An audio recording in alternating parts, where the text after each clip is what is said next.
Inilah Injil suci menurut Lukas. Dimuliakanlah Tuhan.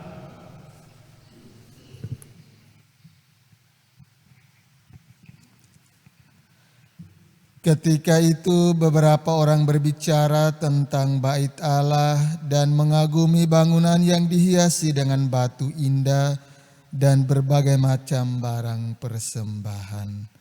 Tetapi Yesus berkata kepada mereka, "Akan tiba harinya segala yang kalian lihat di situ diruntuhkan dan tidak akan ada satu batu pun dibiarkan terletak di atas batu yang lain."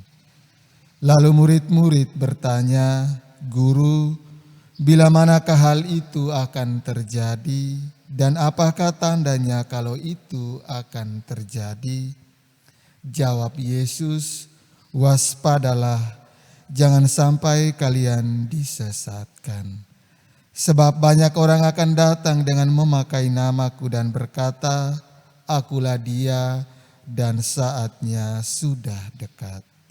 Janganlah kalian mengikuti mereka.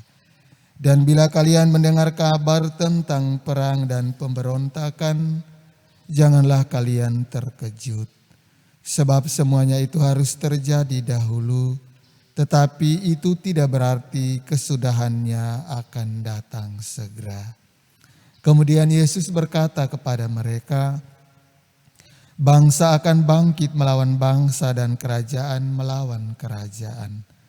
Akan terjadi gempa bumi yang dahsyat dan di berbagai tempat akan ada penyakit sampar dan kelaparan. Dan akan terjadi juga hal-hal yang mengejutkan dan tanda-tanda yang dahsyat dari langit." Demikianlah sabda Tuhan. Terpujilah.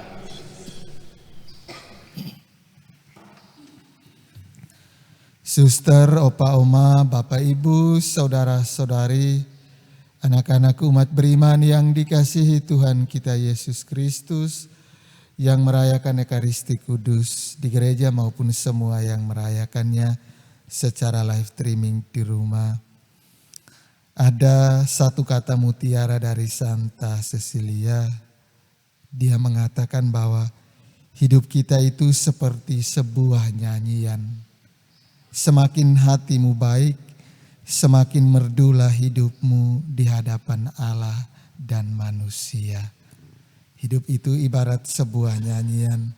Akan semakin merdu jika hati kita baik, maka hidup kita akan merdu di hadapan Allah dan sesama. Dan bagaimana caranya untuk menjaga hati kita agar tetap baik dan terarah kepada Tuhan?